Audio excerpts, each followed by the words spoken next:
Hello, we are live. Hi, everyone. Happy Monday. I hope that your week has started well. Now, this is a regular session that happens within the community, although often we have teacher Mike, our fantastic teacher Mike, running this session. But today it's going to be me, and I thought that I would broadcast this to my wider audience. So normally this session is just for my club members and my fluency students who are within the membership and taking sessions on a regular basis. And we have this Monday, what we call a masterclass, where we're learning structures, vocabulary, that kind of thing together. But today I wanted to share it with my wider audience so that more people become aware of what you could be getting inside the community, because we'd love for you to join us. So if improving your English within a community setting with regular live interaction is something you've been looking for, then perhaps the English Like a Native Conversation Club is the place for you. But if not, then you've got a little treat here, wherever you're watching from, Facebook or YouTube, to learn with me. So put your devices down, not the one you're watching on. Put any distractions away and just enjoy spending time with me now.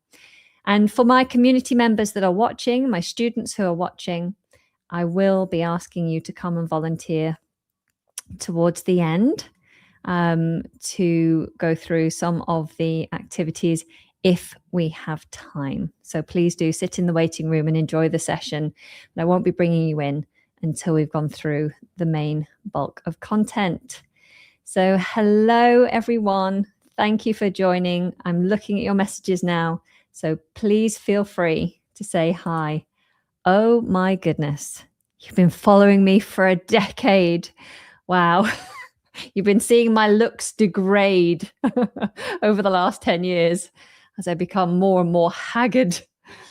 Thank you. Thank you for sticking with me for so long. Amazing.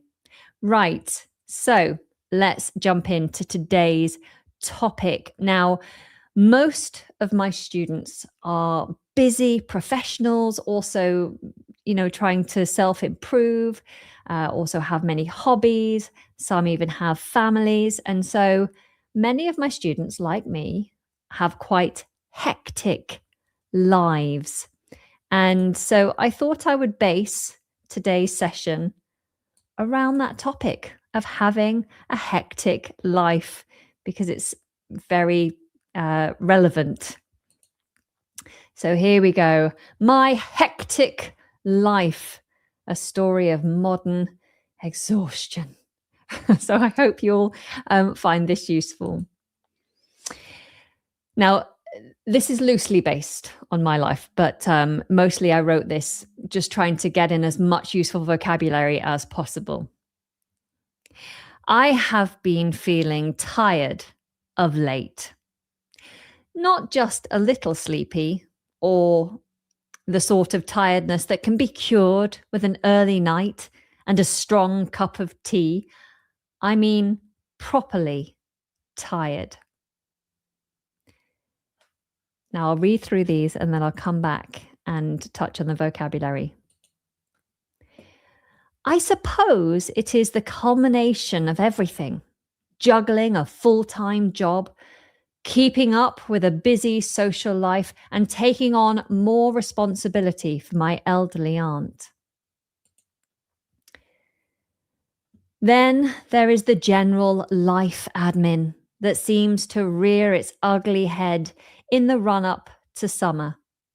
Forms to fill in, appointments to book, messages to reply to, presents to buy, dates to remember, plans to confirm, and a constant stream of tiny tasks that somehow manage to take up an enormous amount of mental space.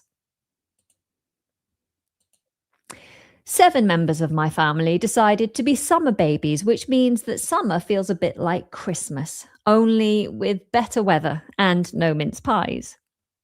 There are birthdays to remember, cards to write, parties to arrange, gatherings to attend, and the silent pressure to be cheerful, organised, and available for everyone. And don't get me wrong, I love my family. I love celebrating people. I love the excuse to get everyone together, share food, laugh loudly, and make memories. But lately, even the lovely things have started to feel like another plate I need to keep spinning. I feel as though I haven't had a moment to myself in weeks. Every day seems to run into the next, full of half finished jobs and hurried conversations. I move from one thing to another at full tilt, answering emails while the kettle boils, making phone calls while walking to the car, mentally planning dinner while trying to concentrate on something completely unrelated. I can't see my slides properly. Hang on, bear with me. Yes, okay. By the time evening comes, I am not peacefully winding down. I am collapsing onto the sofa with my mind still racing. Then, when I finally go to bed, my head starts spinning. Hundreds of loose threads I haven't tied up begin ticking over in my mind. Did I reply to that message? Have I paid that bill? When is the dentist appointment? Oh, did I remember to order the birthday present?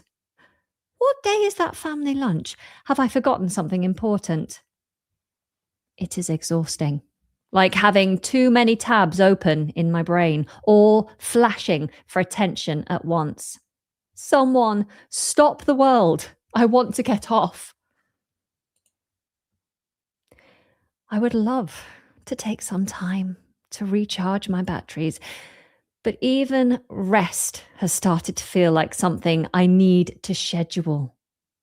A quiet hour in the garden, a walk without my phone, a lazy afternoon with a book.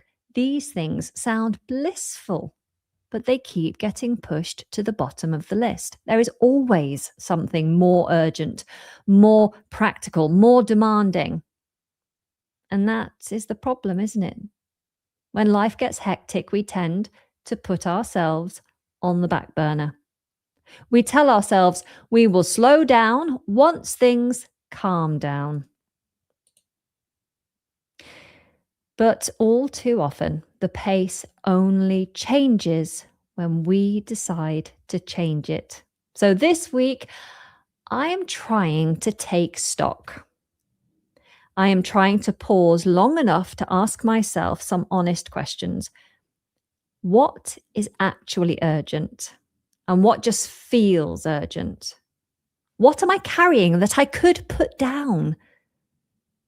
Where am I saying yes out of habit, guilt, or fear of disappointing someone? What small thing would make today feel lighter?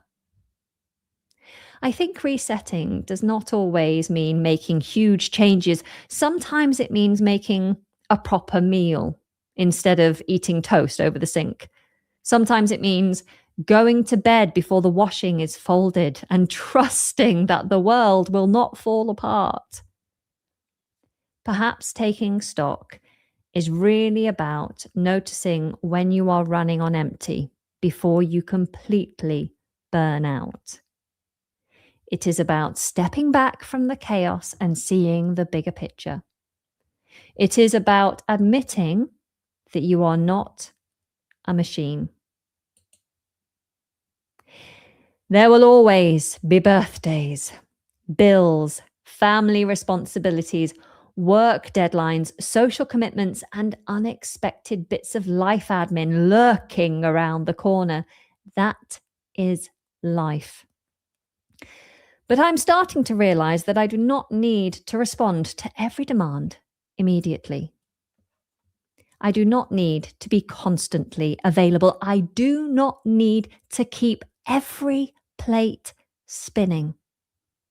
Sometimes the most productive thing you can do is stop, breathe, make a cup of tea, and remind yourself that it is better to reset than to unravel.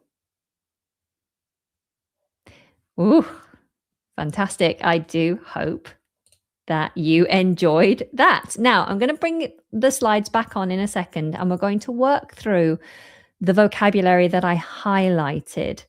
And if you do have any questions as we go, feel free to put your questions into the chat. Now, if you were attending my regular Monday session that happens within my paid community, then you could come into the session with me live.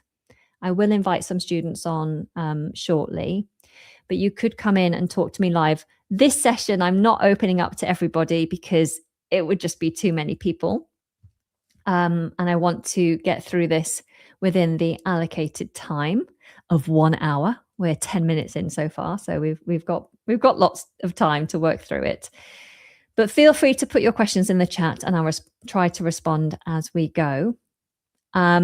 Someone did ask whether this is American or British. I am British, so you're learning British English with me today. All right, so let's reset the slides and bring them back on. And let's have a look at this vocabulary together. Okay. I have been feeling tired of late. Now, here I've highlighted of late. Of late basically just means lately, recently. It's something that's been happening in recent time. It's not as common, and it's a little bit more formal, but it's an option that you can add to your vocabulary if you are already an intermediate level speaker and you want to spice things up. I love using this little phrase. I've been doing this of late. I've been feeling this way of late. I've noticed lots of parrots in my garden of late. So it's a nice little addition to your vocabulary bank, but not the most common. The most common way to say something's been happening a lot in recent time is to say recently or lately. Okay? Not just a little sleepy, or the sort of tiredness that can be cured with an early night and a strong cup of tea. Now here, I highlighted an early night because this is a really common phrase.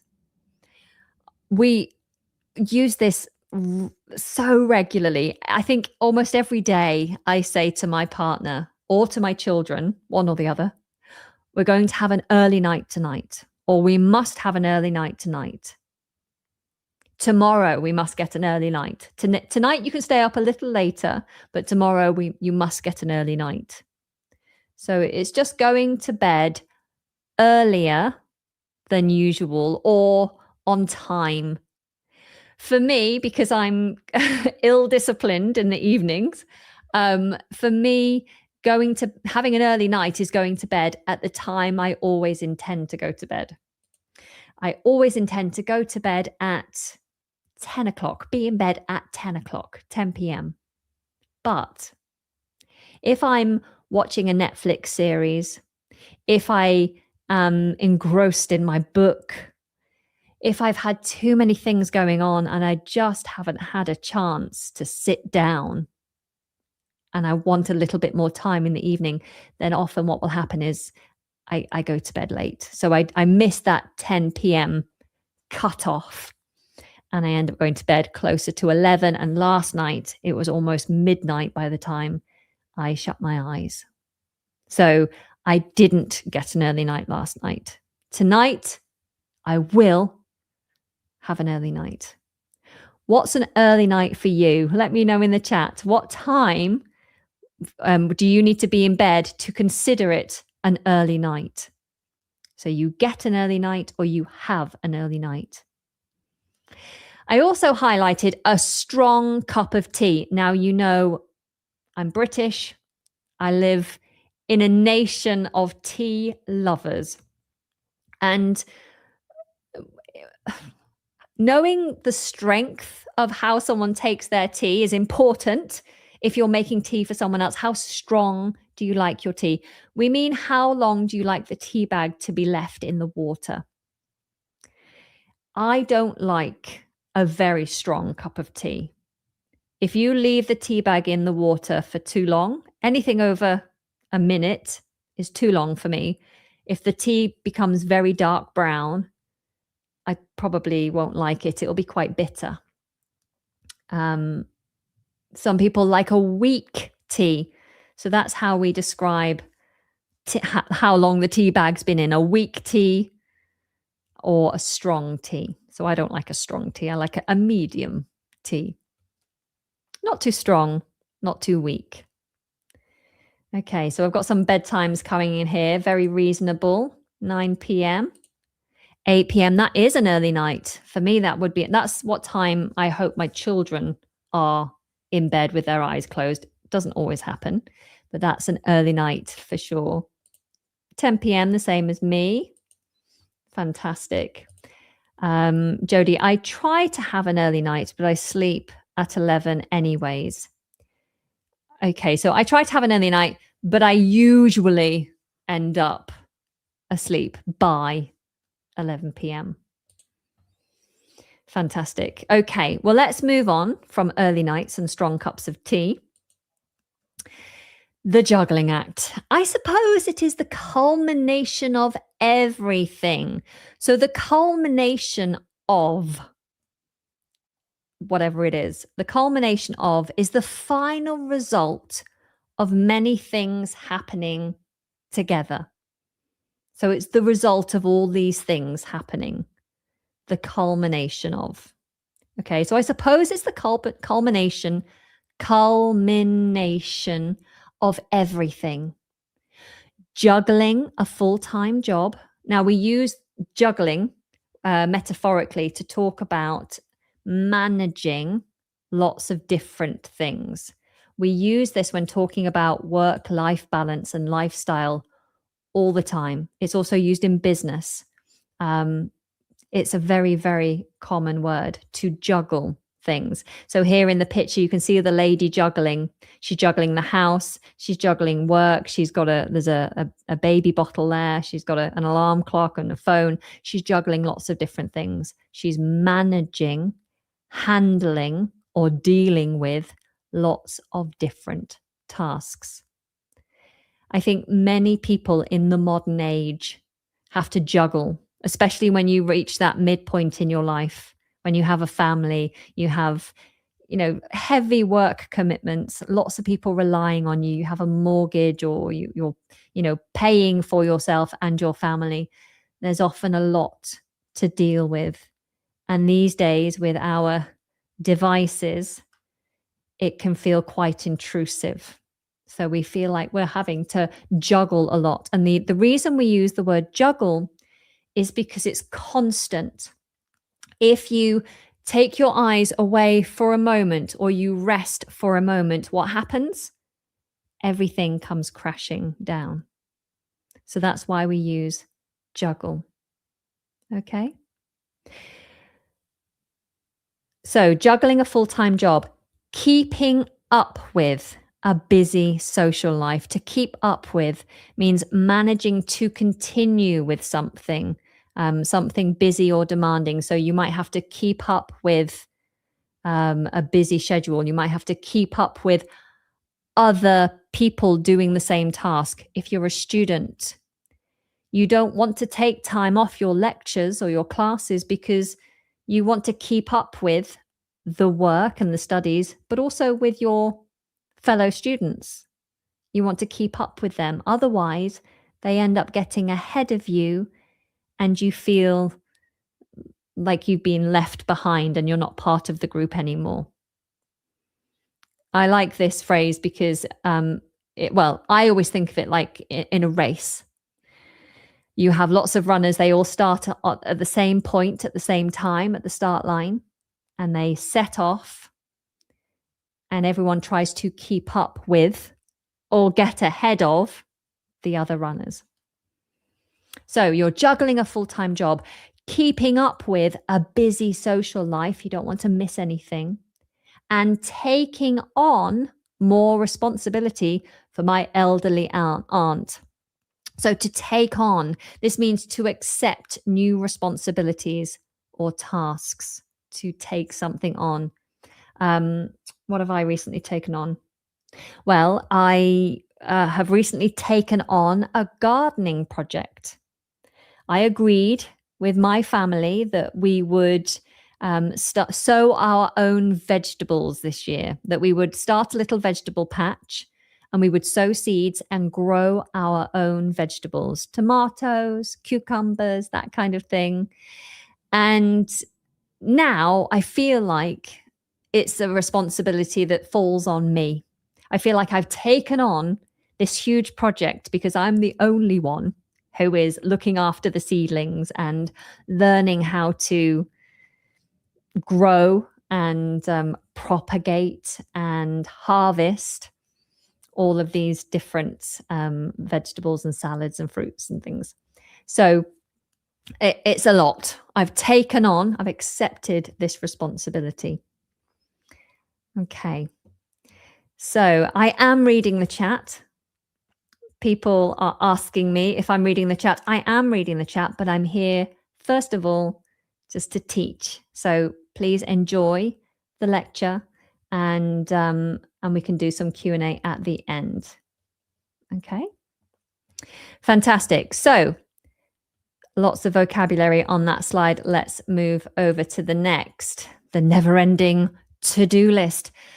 Then there is the general life admin. Now, we all have life admin. Life admin refers to those everyday tasks that we have to do to keep life going. We have to pay for our accommodation, whether that's a mortgage or rent. We might have to sort out insurance. We might have to take the car to be serviced or to get new tires. We have to do the grocery shopping, and we need to cook, and we need to fill out forms, go to the bank, go to the school if you have children. There's lots of things that you have to do to keep life moving along. Okay, that is life admin. And when you have a busy job that takes up all your time, life admin can be really annoying. I would love for someone to take over my life admin. So then I don't have to jump up in the middle of the night and run down to get my laptop because I've forgotten to sign a consent form or because I haven't paid the fees on time and I'm going to be charged a late fee or something like that. Does anybody else get aggravated when it comes to life admin? So it says here, the general life admin seems to rear its ugly head in the run-up to summer.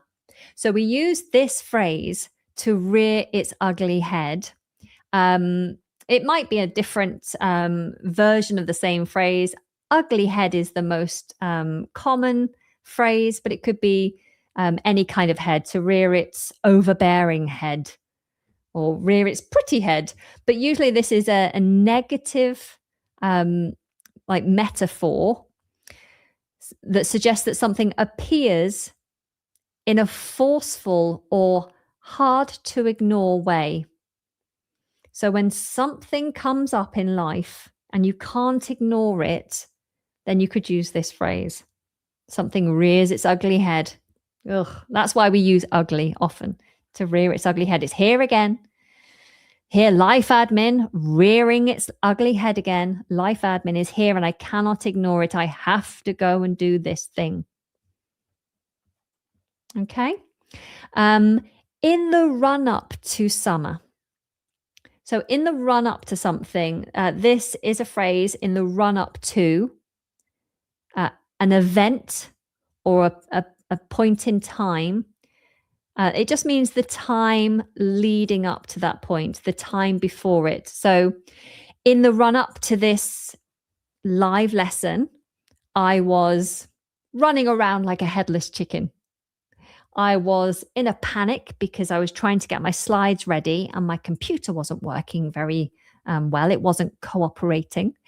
I had to run to the kitchen to get some water, and I needed to set up my lights, and then the sun started shining suddenly and I had light in my eyes. So then I had to set up the blinds to make sure everything looked fine and I could see. So in the run up to this live session, I was in a panic. I was very, very busy. Okay. Forms to fill in, appointments to book, messages to reply to, presents to buy, dates to remember, plans to confirm, and a constant stream of tiny tasks that somehow manage to take up an enormous amount of mental space. So there's loads of great vocabulary here, but I highlighted a constant stream of. We like talking in metaphors, and here we're thinking about a stream, like a little water stream, or something that flows.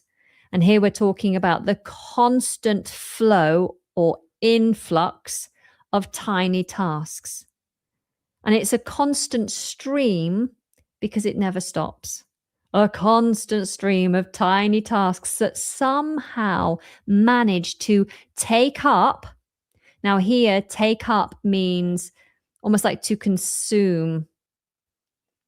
Yeah, to consume, to eat, to take over an enormous amount of mental space. We often, when we're stressed or overwhelmed, we talk about mental capacity, which is another way of saying mental space, what you can deal with in your mind, what your brain can cope with at any one time. Okay. So all these tiny tasks somehow, because there's so many constantly streaming in, they manage to take up, to eat an enormous amount of our mental space, our capacity to think and to function. Okay, so summer feels like Christmas. 7 members of my family decided to be summer babies. Now, I put this in here because, of course, you can't decide when you're born. It happens to you. It's not something you have any impact on whatsoever. So here, it's just, a bit of comedy, really, saying that someone decided to be a summer baby. We do that often, actually. We joke about when people decide to be born. So I often will jokingly say, oh, my son decided to steal my spotlight because he was born 6 days before my birthday.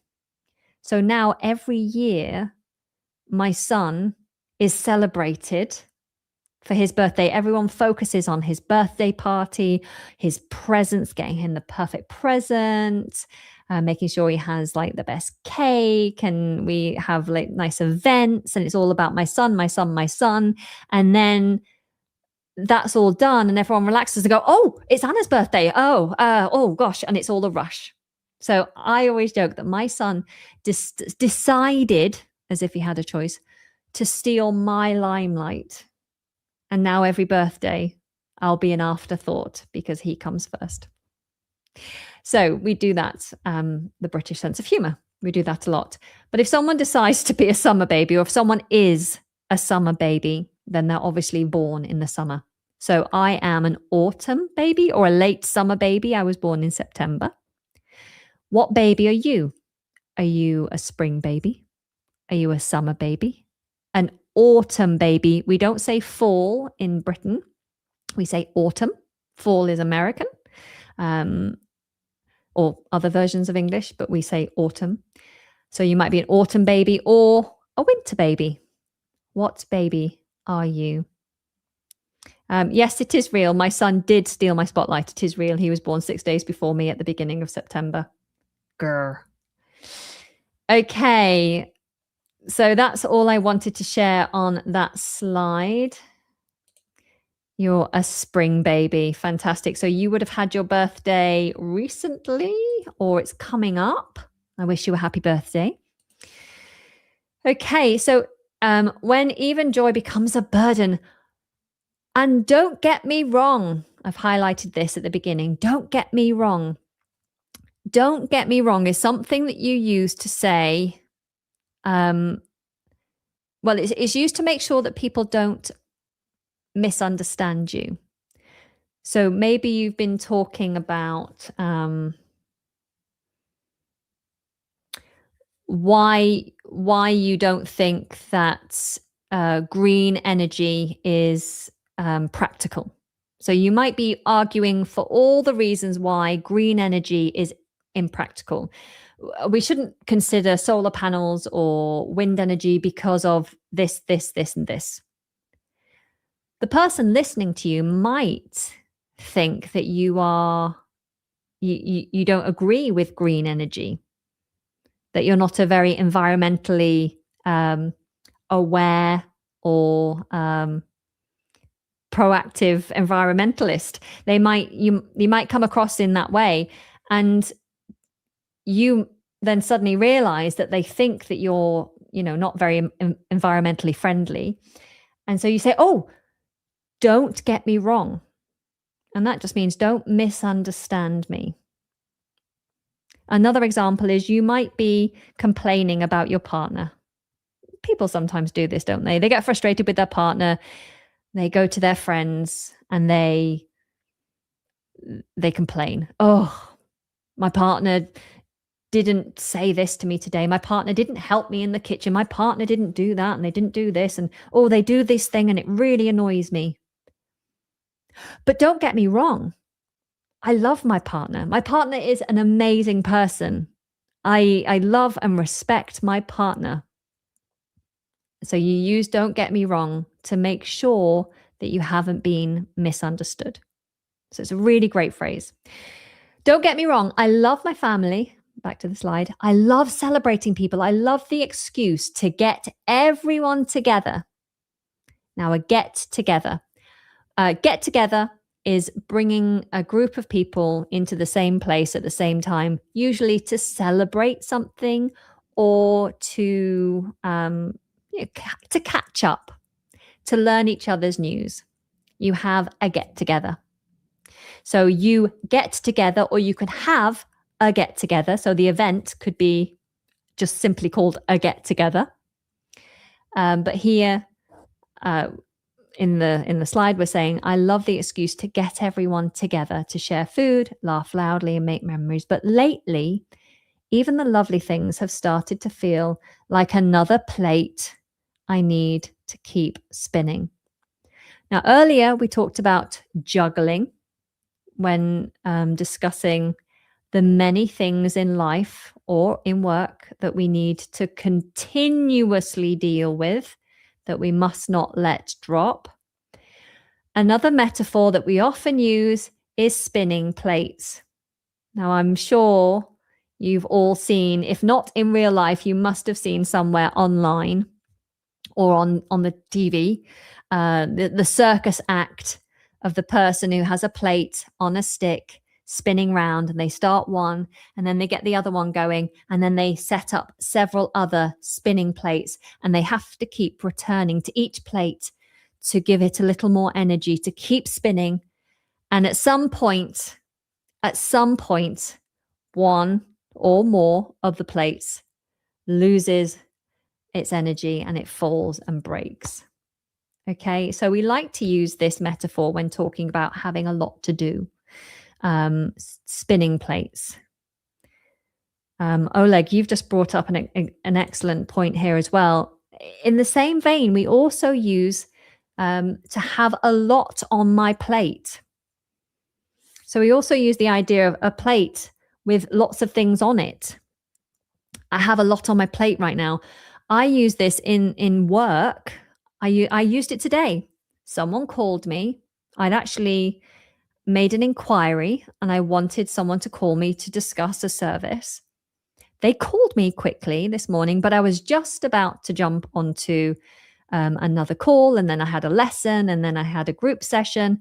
And so I said, oh, thank you for calling me, but I've got a lot on my plate right now.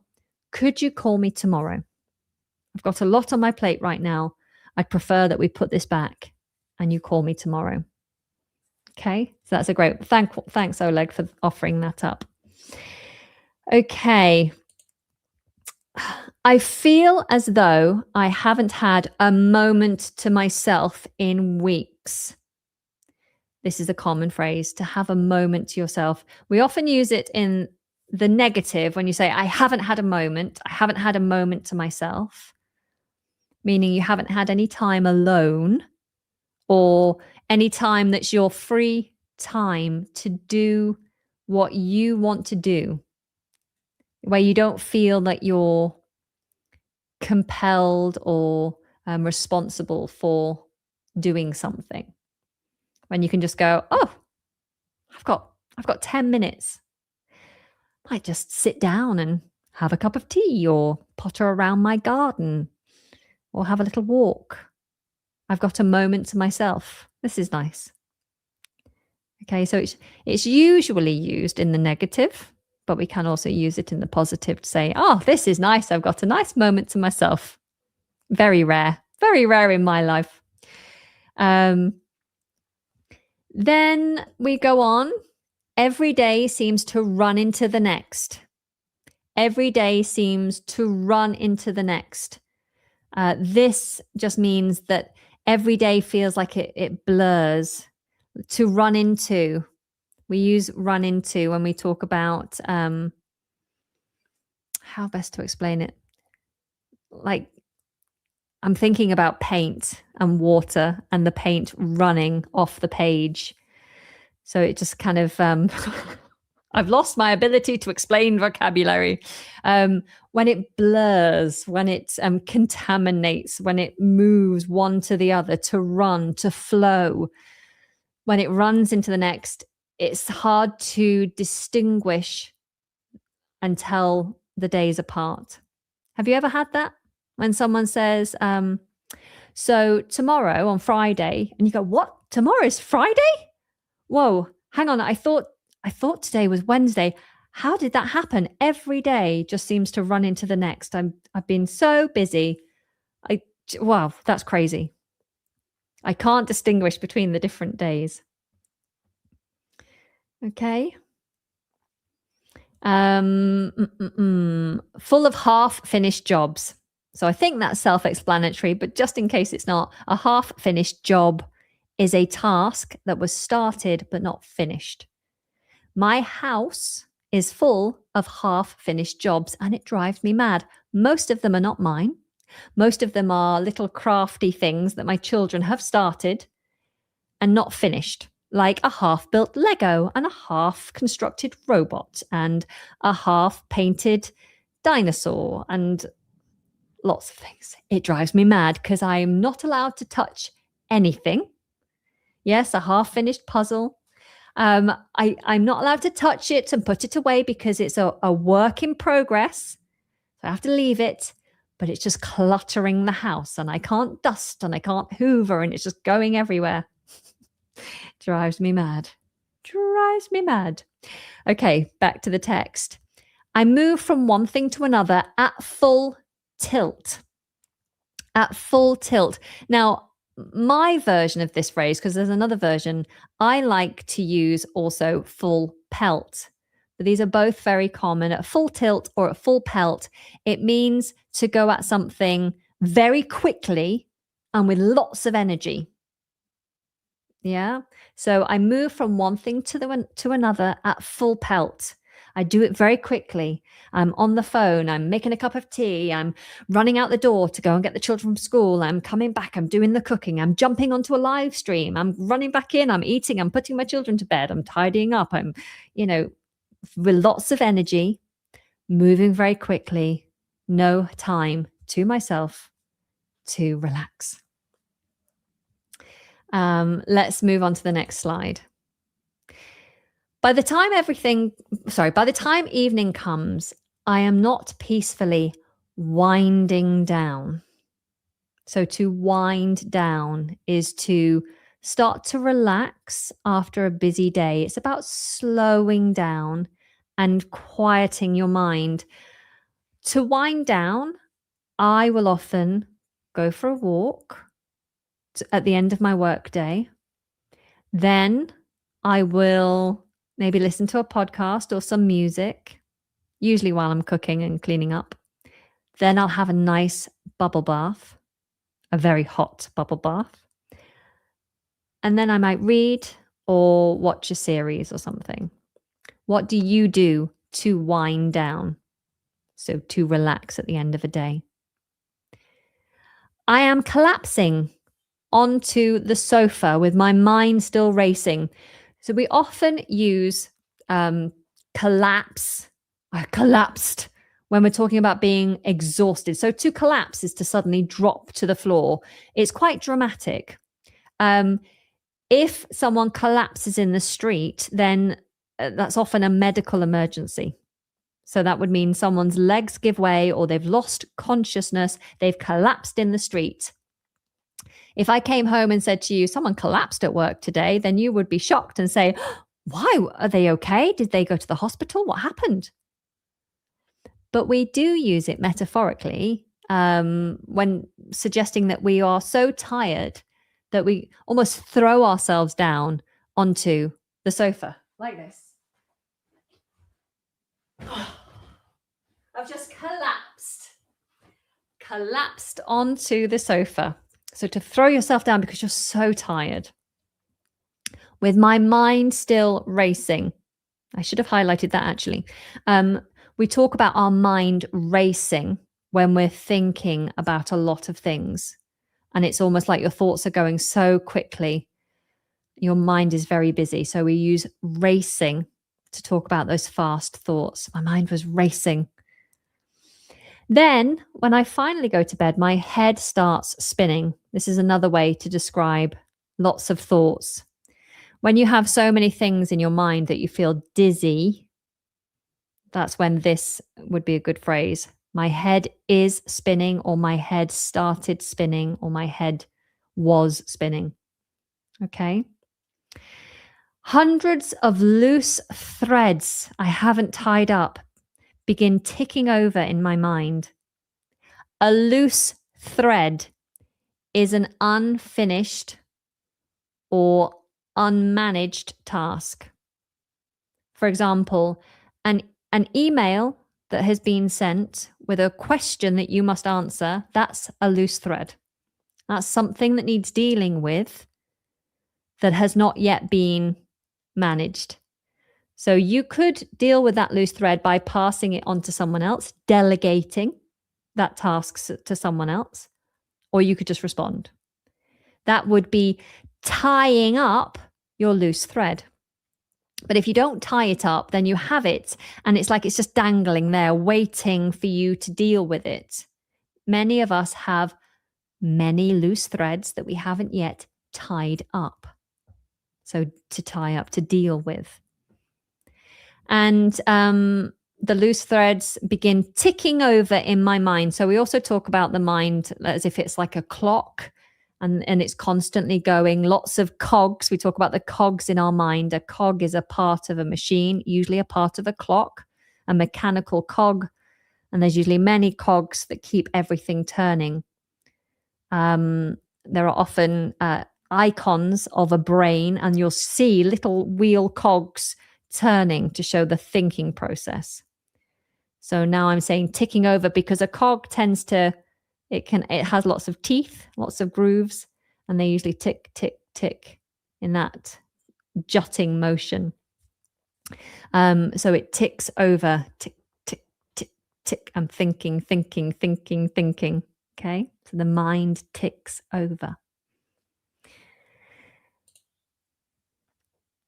And these are all the things that are going through my mind. Did I respond to that message? Have I paid the bill? When is the dentist appointment? Did I remember to order the birthday present? Does anyone else do this? I do. I lie there trying to relax, and then suddenly I'm like, oh, did I do that? Did I do this? Oh no, when is that? Does anyone else do that? It's exhausting, like having too many tabs open in my brain. Again, I've used a metaphor here. I am terrible for having, honestly, probably about 20 tabs, if not more, maybe 30 tabs open on my computer at any one time. It usually gets to the point where my computer can't function anymore and I have to do a hard reset of the computer because it breaks with the amount of tabs I have open, which I think is a reflection of the busy life that I lead. So a tab is a window, or you can have tabs within a folder. A tab kind of marks a new area, a new page, a new chapter. That's the word. A new chapter within a folder of work or within your filing system. So a tab shows you, hi, here we go. And here I'm saying it's like I've got too many tabs open in my brain, too many different things that I'm thinking about that are begging for attention. And then I use the phrase, someone stop the world, I want to get off. We often say this, just put this out there, stop the world, I want to get off. And what we're saying here is we're referring to the world as if it's spinning around us in a way that's making us feel very dizzy or unwell. We can't keep up and it's like it's a ride and we want to get off the ride. Stop the world. I want to get off. I've had enough. I need a break. Stop the ride, the world, so I can exit. Thank you very much. I would love to take some time to recharge my batteries. So to recharge your batteries, we talk about recharging our batteries as if we are an electrical device with a rechargeable battery, because we do have energy and we do need to recharge our energy. We have to sleep in order to recharge. But sometimes it's not just sleep, it's like rest, proper rest, taking a break, not using our brain in a stressful environment for a good few days so our brain can relax as well. Okay, so we need to recharge our batteries. So often we'll just say, I need to recharge. Coming back, a quiet hour in the garden, a walk without my phone, a lazy afternoon with a book. A really common phrase, a lazy afternoon. We sometimes would refer to a morning as a lazy morning. Lazy, when we call a person lazy, it's negative. It's someone who doesn't pull their weight, someone who doesn't do their duty. Maybe they wrongly expect everyone else to do work for them. They don't contribute. They're lazy. So it's a negative adjective there. But when we talk about a lazy afternoon, that's a positive thing, usually. A lazy afternoon is a relaxing afternoon, an afternoon without appointments or deadlines, without pressure of things that need doing. A lazy afternoon is a nice thing to enjoy. Okay? We can say a lazy morning too. Or a lazy day. I've had a lazy weekend even. I had a lazy weekend. I just spent time at home. I potted around the garden. I made some nice food and saw a couple of friends. It was lovely. No pressure, no rushing around. Okay. I keep getting pushed to, oh yes, here. These sound blissful, but they keep getting pushed to the bottom of the list. Now here we're referring, the list is the to-do list. A to-do list is like a mental checklist of all the things that you need to do. So I might say to you, what's on your to-do list today? And it doesn't necessarily mean you've got something written down. It just means you have a mental check on everything that needs to be achieved in a day. And here I'm saying these things like a walk without my phone, a quiet hour in the garden, they sound lovely, but often they just get pushed to the bottom of that to-do list because we tend to start with the top items on a list, don't we? And we work through them. And if there's no time left at the end of the day, then you don't finish your list. And tomorrow, there's a new list. Okay. Oh, no, go back. There was one more thing there. At the bottom here, when life gets hectic, we tend to put ourselves on the back burner. So on the back burner here, this metaphor, I love this metaphor. It just makes me feel nostalgic because when it's talking about a back burner, I'm thinking of an old gas hob. A hob, H-O-B, is like a cooker, a top that you put pots and pans on and the flame underneath the pan. That's the hob. And normally a typical hob in the UK has 4 burners. If you have a fancy kitchen, then you might have 5 burners. But most standard hobs have 4 burners. In fact, I think I only have 3 on mine. We have an induction hob, so that's really fancy, but we only have 3 of them. And so you'd have 2 front burners on the hob and 2 back burners on the hob. And usually the back burners are where you put the pans that aren't important or the pans that are simmering. And the pan that you're dealing with and really focusing on is on the front burner.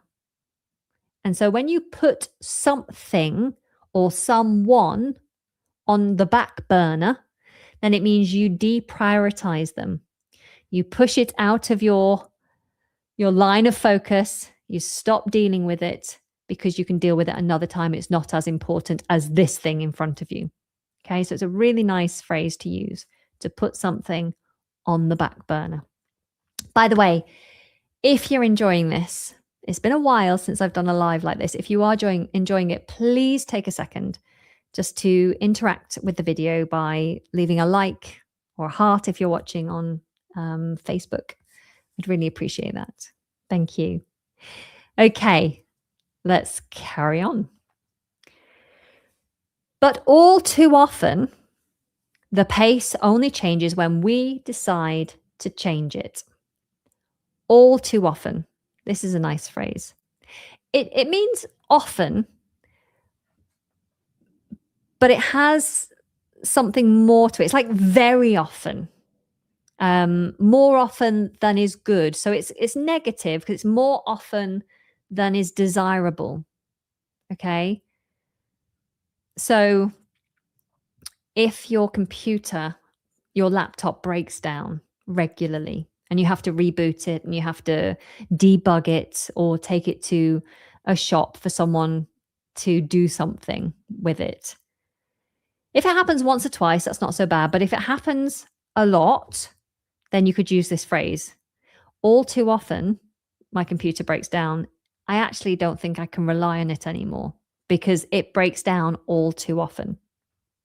Okay, so it's suggesting something happens very often in a way that's negative, that's not desirable.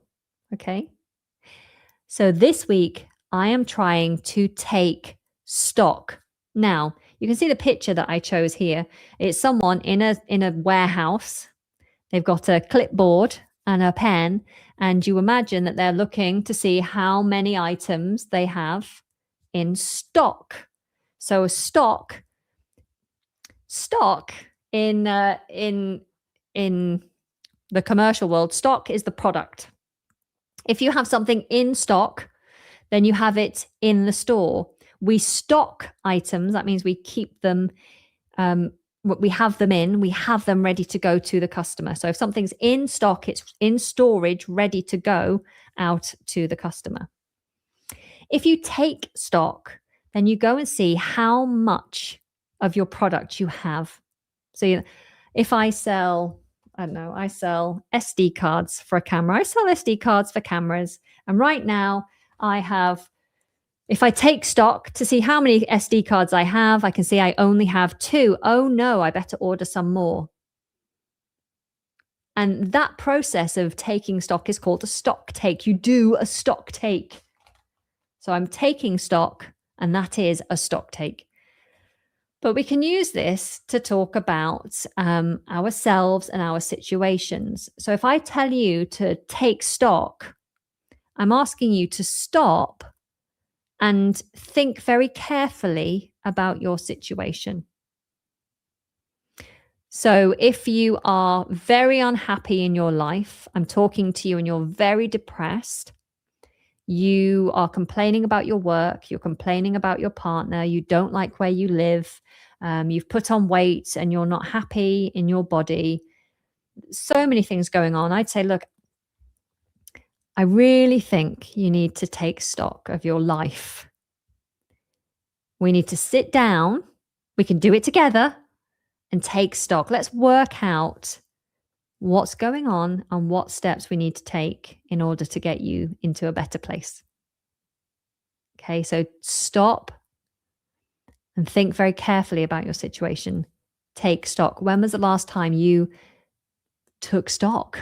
When was the last time you stopped and had a real think about your situation in a meaningful way? Is now a good time to take stock? So we can go back to the text here. I am trying to pause long enough to ask myself some honest questions. What is actually urgent and what just feels urgent? What am I carrying that I could put down?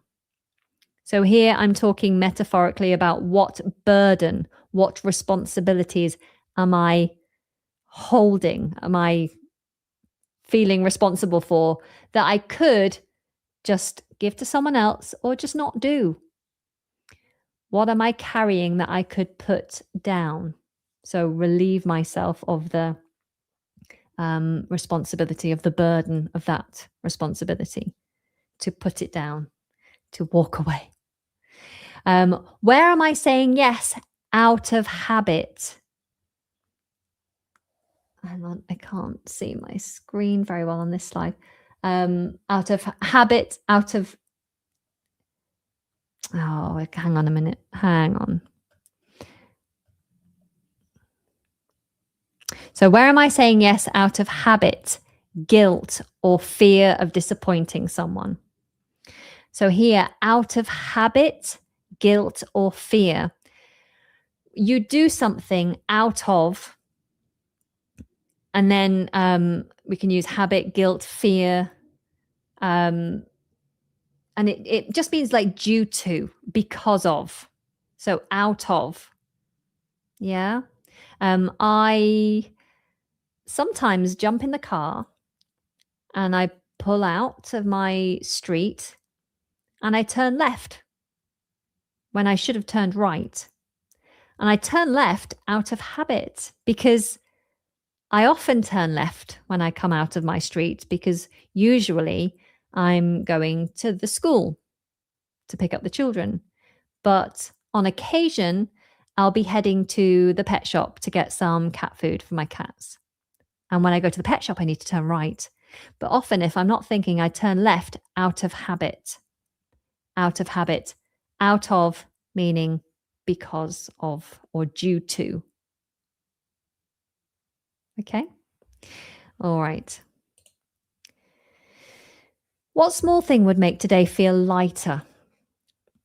When we talk about atmosphere, environment, or mood, we can often use light if it's positive and easy, or heavy when it feels difficult and there's tension or exhaustion. Okay, so light for happy and positive, heavy for negative, sometimes boring. You could say it was a heavy day at work, or you could say this book's a bit heavy. And I don't mean, okay, so here's my book that I recently published. I'm very proud of. If I say this book's quite heavy, it's not. It's a very light read, actually. But if I say this book's heavy, then I don't mean weight. I probably mean the contents. How easy is it to read? If it's quite dark and emotional and it makes me feel very negative when I read it, or it's hard to read, it's a really big book and it's quite difficult text, then I could say, well, it's a bit heavy. Then I'm talking about the mood, the environment, the atmosphere. Okay, what would make today feel lighter, more positive? I think resetting does not always mean making huge changes. To reset is to start again or to start afresh. If you are a sprinter, often when you watch professional sprinters, they'll have a false start, won't they? They'll all be ready to go, and someone will quickly go before the starting pistol. And then all the runners, oh no, it's a false start. Let's reset. So they have to go back, set up the starting blocks again, all get ready again, limbered up. And they get in their starting blocks. They've reset.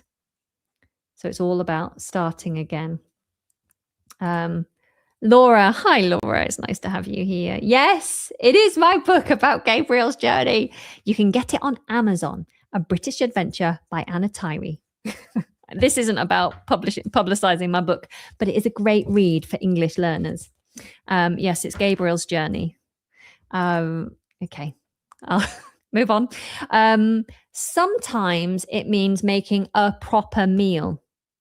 Now, if I talk about a proper meal, I mean a meal that has all the elements that a nutritious, substantial meal should have: protein, carbohydrates, your vegetables or your salads, lots of nutrition.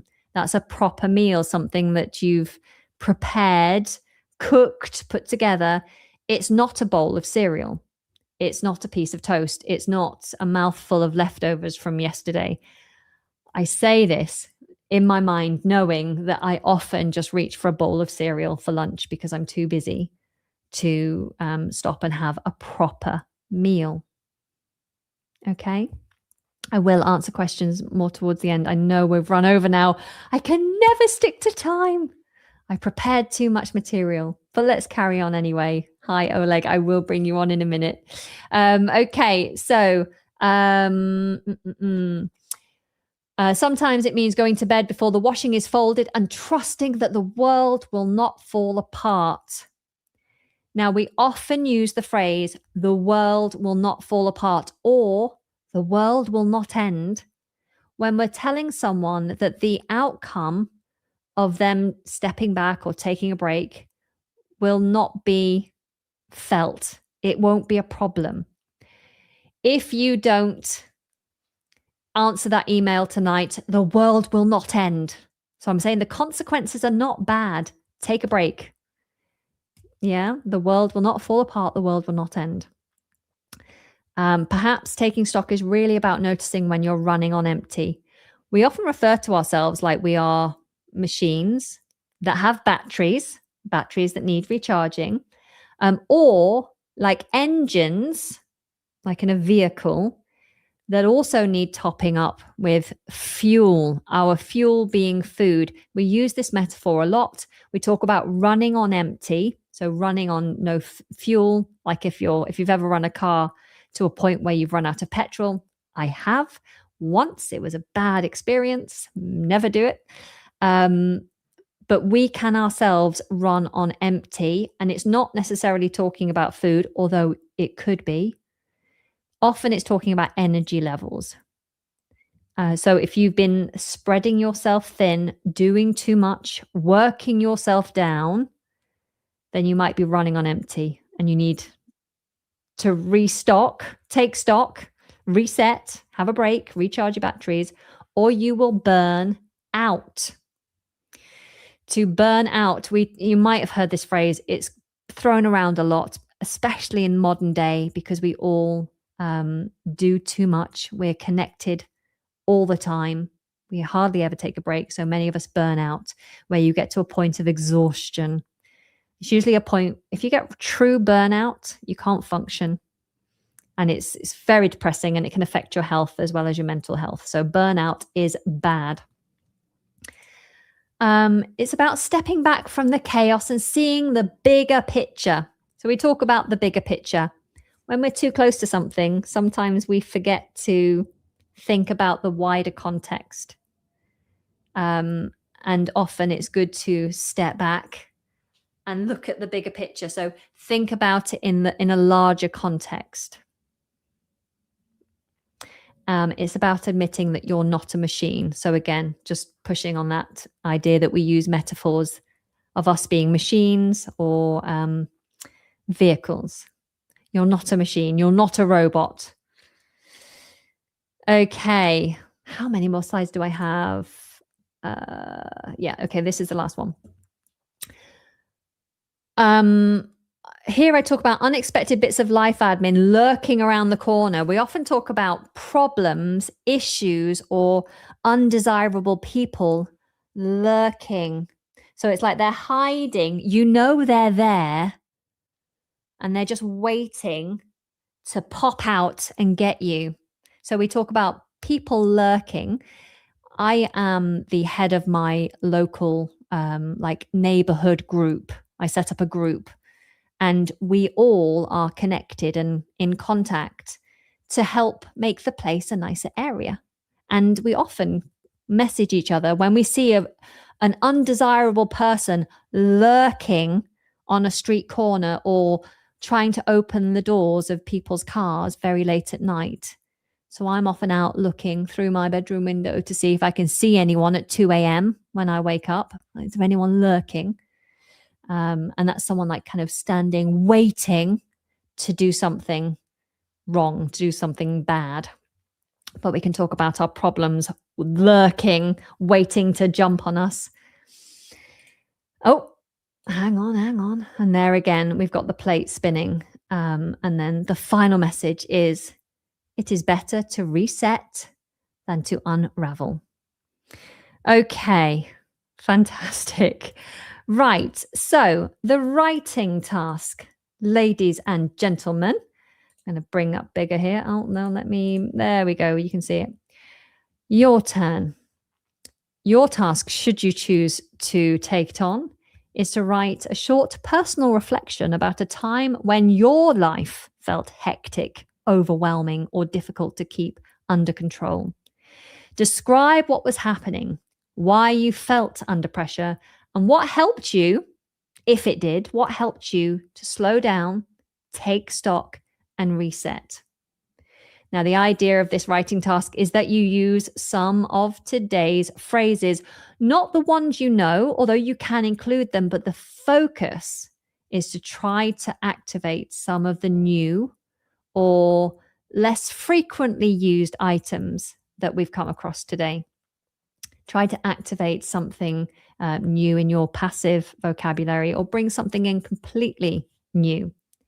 So you could consider what you were juggling, what you found hard to keep up with, whether you were running on empty at the time, how you tried to wind down, what helped you recharge your batteries, and what you realized when you stepped back and looked at the bigger picture.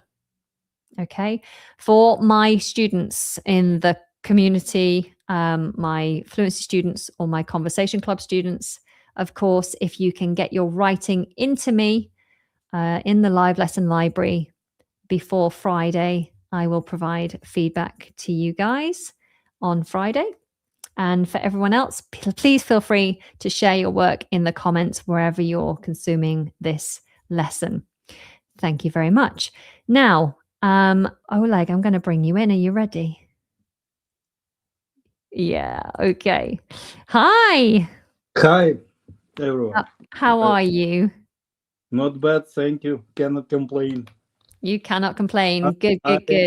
I was excited. It's very, very informative lesson.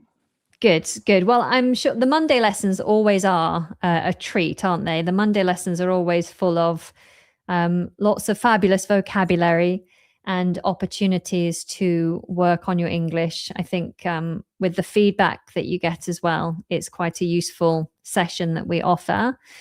And I'm really glad that you've joined me today. If any of my I know that the others are maybe a bit shy because we'd often have more people joining in the room here, but maybe because we're public today, the others are feeling a bit shy. But if anyone else in the community watching wants to jump into the room, the link is in the event post. So just click on the link to come into the room and you can join me now. Oleg, have you ever felt that you've been juggling tasks in your life? Sometimes maybe I used to juggling a lot of tasks in my life, especially young person when they start their career. Everyone juggling a lot of tasks, but Yeah. try to keep my work-life balance. So you tried to keep a work-life balance. So this is when you were like studying, when you were young. So you had like financial responsibilities. Maybe money was a bit tight when you're studying or coming first into the workplace. Early part of your career, that's a time when you're juggling a lot of things. Yeah. I also had a lot of half-finished job, half-finished job, and Half I, finished jobs. I have this feeling constantly that Okay. Okay. We've also got Sophie here. Hi, Sophie. I'm going to bring you in. Hello. How are you? Are you well? I'm doing my best. How about you? I'm good. I'm good. I hope you're not running on empty today. Oh, we've lost you. Oh no. Oh, maybe she had a difficult signal. Okay, hopefully she'll come back.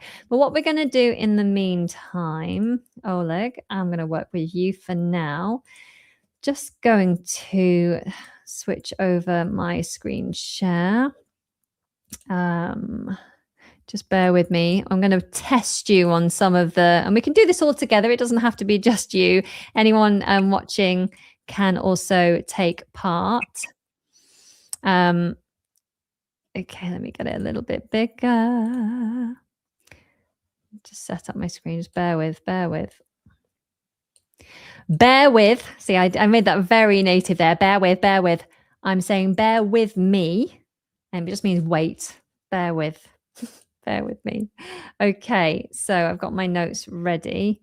I'm going to bring Sophie back. Hi, Sophie, you're with me again.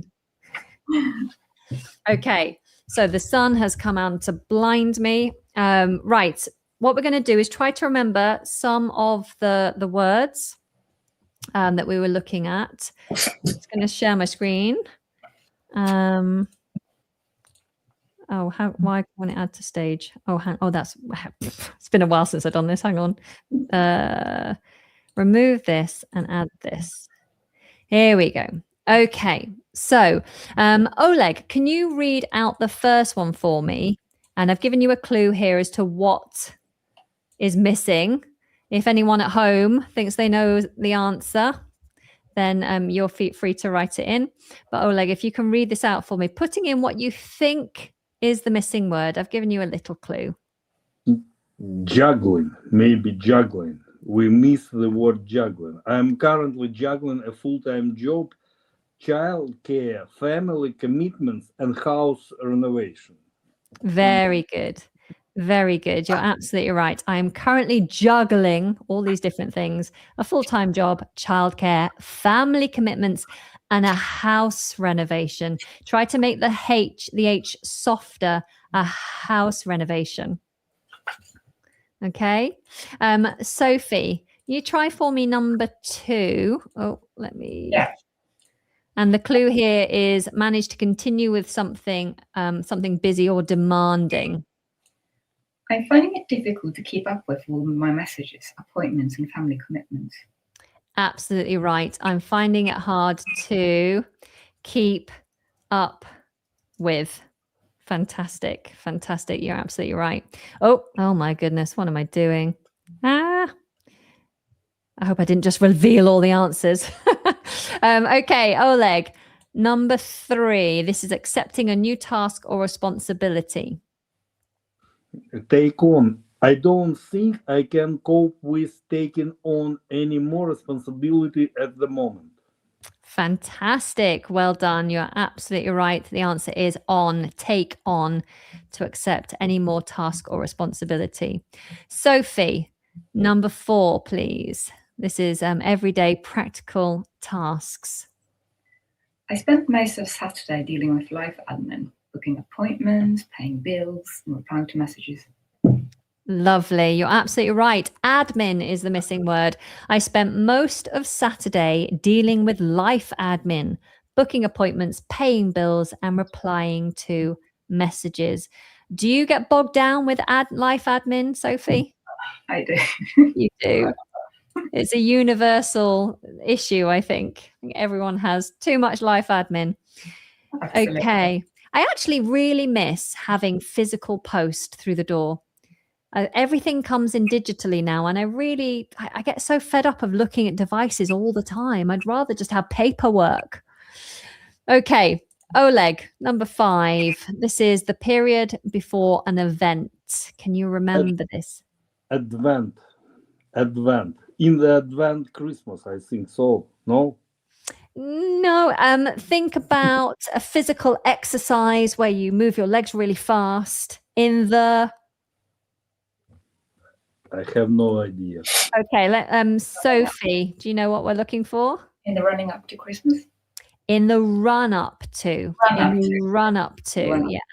In the run up to Christmas, everything seems to get more expensive and more stressful. You weren't wrong, Oleg, when you were thinking about Advent, because that's the count, but that's a countdown. This phrase that we're looking for is run up to.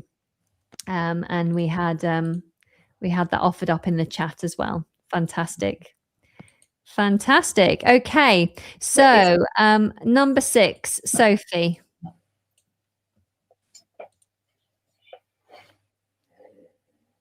When you don't want to be understood, I'm grateful for the invitation. I really don't have the energy to go out tonight. That's it. You were right. Don't get me wrong. So when you don't want someone to misunderstand what you've just said or what you're about to say, don't get me wrong. I'm grateful for the invitation, but I really don't have the energy to go out tonight. Oh my goodness. This, I relate to this so much. Because so often I just don't want to go out. It's like I do want to hang out with people. I just like being at home. Okay, Oleg, number 7. Spinning, maybe. I'm trying to keep every plate spinning at the moment. But I feel as if one more responsibility will tip me over the edge. Over the edge. So the becomes the because it's followed by a vowel sound. Over the edge. Absolutely. I'm trying to keep every plate spinning at the moment, but I feel as if one more responsibility will tip me over the edge. To tip someone over the edge is to kind of make we have all these different idioms for the final thing that breaks us. So we talk about the straw that broke the camel's back, to be pushed or tipped over the edge. Yeah. And so that's just another example. Oh my gosh, the sun is right in my face. Sophie. I haven't had a moment to myself all week. Even my lunch breaks have been full of phone calls and errands. I love your intonation and like the feeling that you put into your... Are you an actress? You've been taking acting classes. Well, you should, because you've got the right feeling. The intonation's lovely. I haven't had a moment to myself all week. Even my lunch breaks have been full of phone calls and errands. Fantastic. Oleg. So this is something very quickly and with a lot of energy. Can you remember the phrase that I put in the slide or the phrase that I mentioned? I said there's 2 versions of this. I guess I can offer at full capacity or run on all cylinders. That works perfectly well. The phrase I was looking for is full tilt. Full tilt. Or I said I often use full pelt, but full tilt is more common. So we have been working at full tilt for weeks to get the project finished before the deadline. I'm not sure where it comes from, but now I'm saying it, I'm thinking of, you know how when you're riding a bike really, really fast, you can often really tilt the bike. There's a certain amount of degrees that you can angle the bike if you're going fast enough without falling over. If you were to stop, you'd fall to the ground really quickly, but cyclists can angle to a really deep tilt before falling over if they're going fast enough. And that's maybe what it's relating to. Anyway, let's move on. Number 11, Sophie.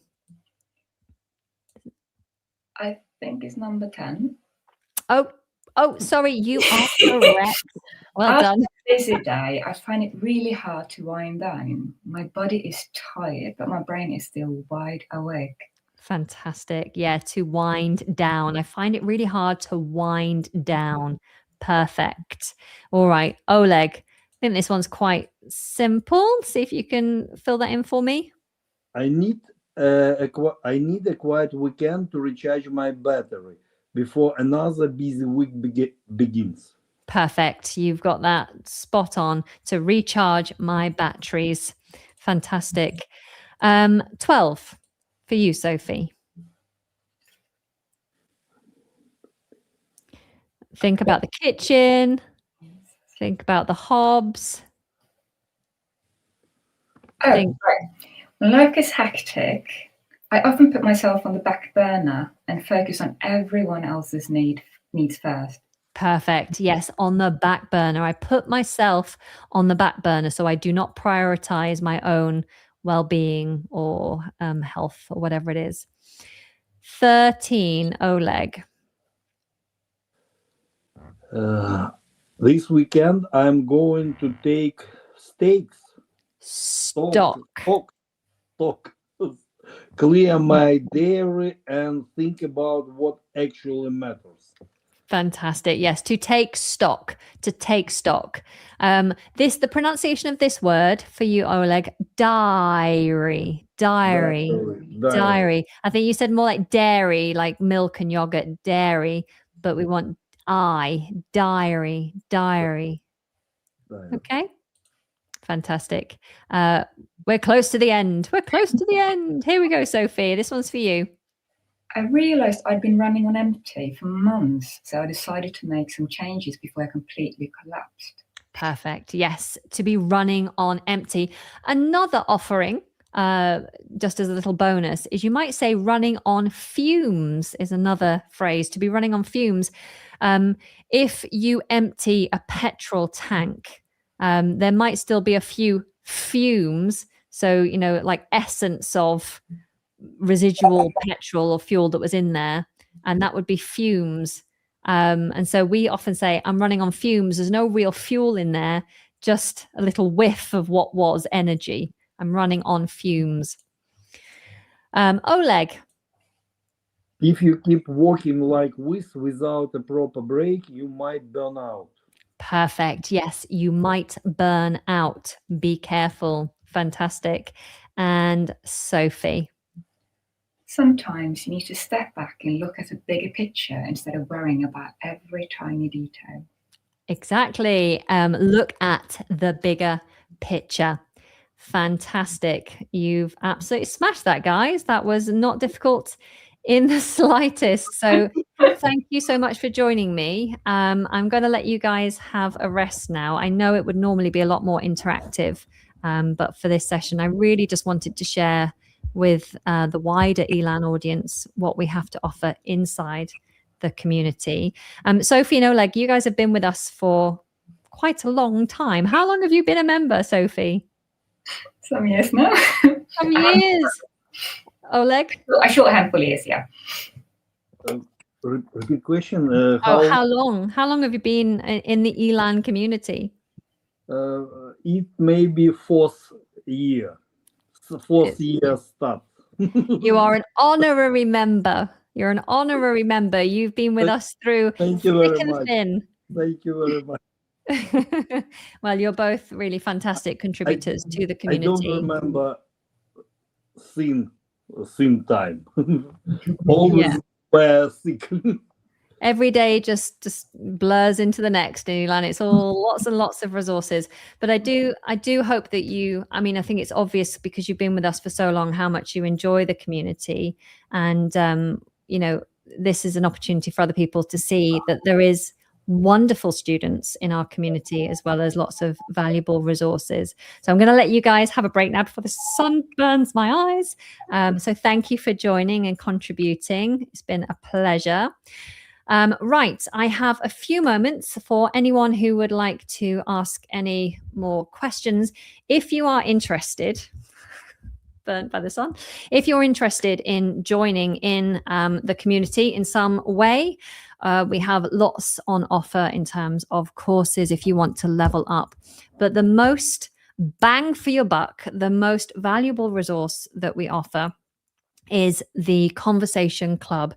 Now, it's not just an opportunity for you to practice your speaking skills, although we do have opportunities to speak almost every single day, whether that's peer-to-peer or facilitated by a teacher, or within a setting like this where you have a masterclass and material delivered to you and you work through that together. But you also have access to an extensive library of exclusive masterclasses focused on grammar, vocabulary, and pronunciation. You have pronunciation coaching.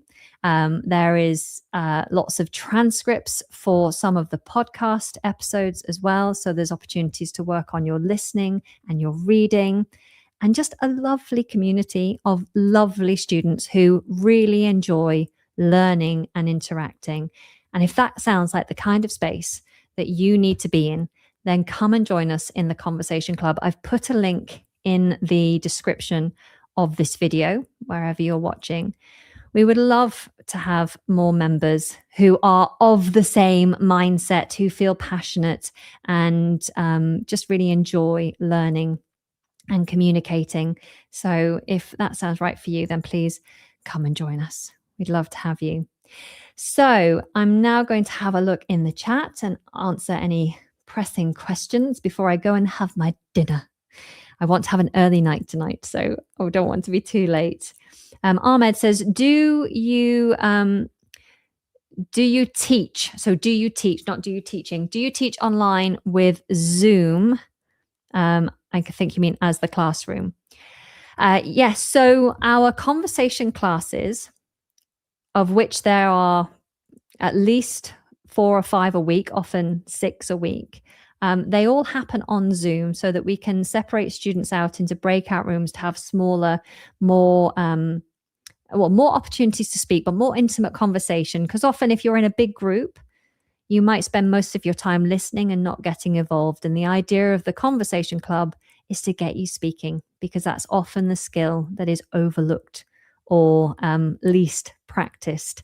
And it's the one thing that you really need when communicating. You need your speaking skills to be high. So yes, we use Zoom for most of the interactive speaking classes, and we use a streaming software for like this for the master classes. Anna, your videos are wonderful. Thank you. Thank you very much. I just wanted to ask how to make sure that I speak English with a British accent. Okay, so this is a question that I get a lot, either asking whether you should learn British or American or another variety of English, and how to stick to one. The best thing to do when you're really focused on one variety is to filter your input and make sure that your input is all or mostly British, especially in the early days when you're just really trying to get to grips with the sounds of English.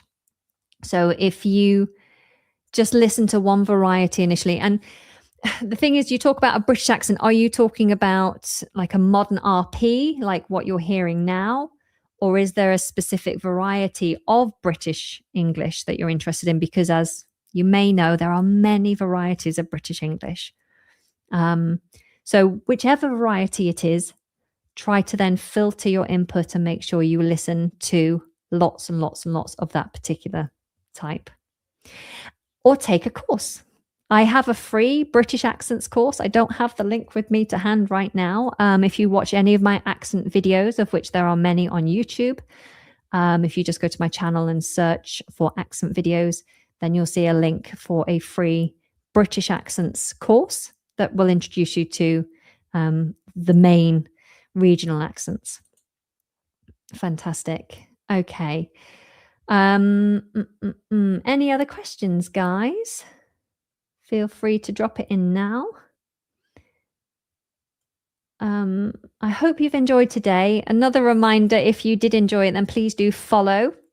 I'm trying to make regular content. I've been doing this for a decade now, I think. So sometimes it's not always easy, but I'm trying to be as present as I can and to make useful content on a regular basis. So if you found this useful, then make sure you are following. YouTube will no longer be sending out notifications to people who are subscribed, at least not to everyone. So having your notifications turned on is not a guarantee that you will see my videos or any other lessons. So do come and visit the channel, have a look around, sign up to get the lesson notes. And if you do that, you'll be on the mailing list, and then I can be sending you the notes directly to your inbox and keep you updated with things that are going on. So if you want the lesson notes from today, then click on the link in the description and get those, and I'll keep in touch in the future as well. All right, Claudio, do you cut spaghetti in 2 pieces before cooking it? Good question. Well, I can't fit my spaghetti in the pan. As I said, I only have 3 burners on my hob. So I tend to use a smaller pan for the spaghetti. And so what I do is I twist my spaghetti so it breaks in the middle. So yes, I do break the spaghetti into 2. Are you going to tell me that's the wrong thing to do? I think some people just leave it in and let it kind of become all soft until it all falls into the water. But yeah, I don't know the right way. I tend to experiment in the kitchen and just throw it around, hope for the best. Yeah, Laura, it was nice to see you too. It's really, really lovely to keep seeing you popping up and know that you're still with us after all these years.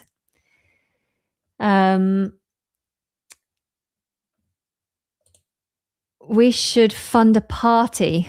I'm not a machine. Oh, I'd love to have a big party with everyone somewhere in London, somewhere fancy. Anything else, guys? Anything else?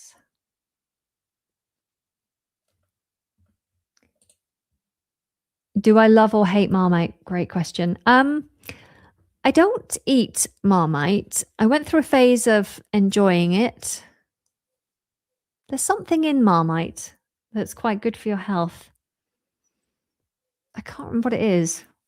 But I didn't mind it. I went through a phase of not minding it. And it's quite salty, isn't it? And I quite enjoyed it. So I wouldn't say I love it, but I also don't hate it. So I kind of in the middle.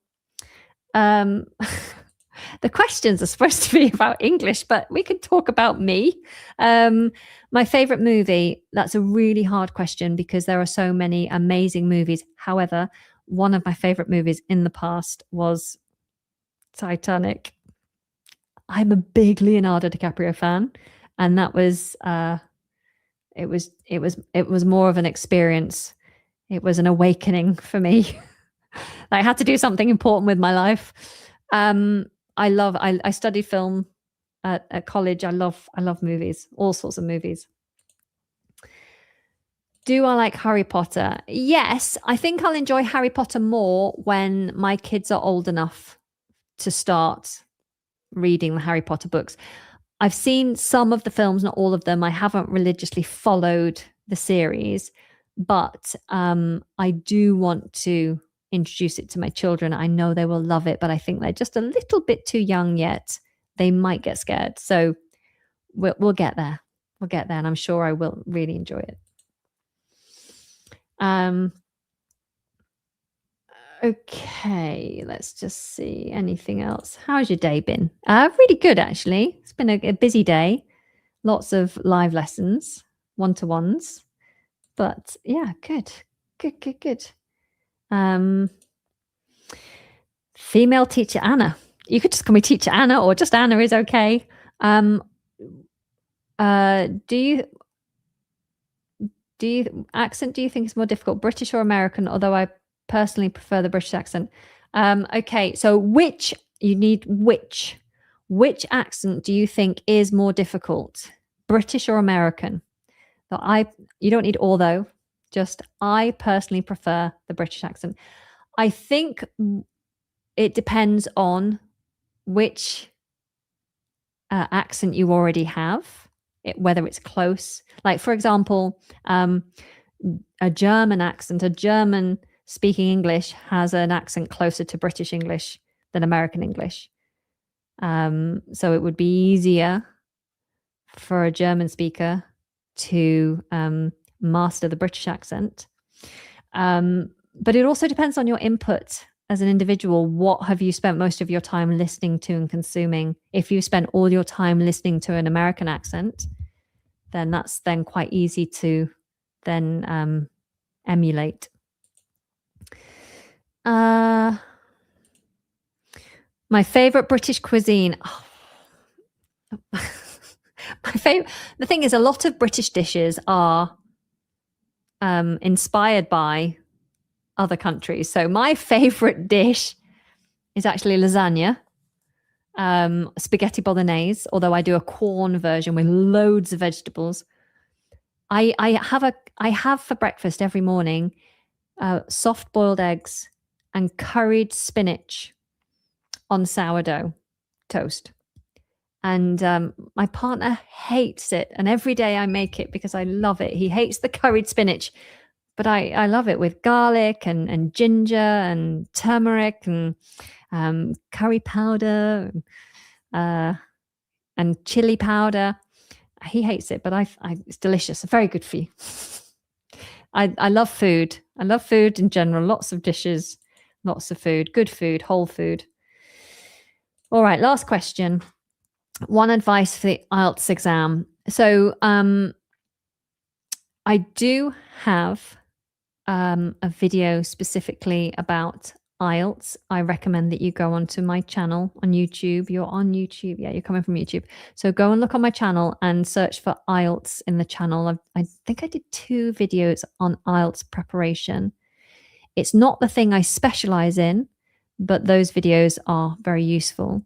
The main thing that I can advise is that you try to onboard lots of idiomatic language in a natural way, because you need to know the idiomatic language, but you don't want to be shoehorning idioms into your exam. So they have to fall in quite naturally. So you really need to become very familiar with and comfortable with idiomatic language. Okay, but go and watch those videos that I've done. They'll be useful for you. All right, guys, I really need to wrap up. We've been here for an hour and 40 minutes. I do apologize to my students who normally expect a maximum of 60 minutes. But mostly, I hope you found today useful. The notes are available for free. Just click on the link. You will sign up to the newsletter, and I will continue to send you useful material, as well as notifications of things that are going on, like lessons that are coming out and so on. Yeah, thank you very much. Thanks to my students who so bravely took part, and I hope to see you all again very soon. Take care.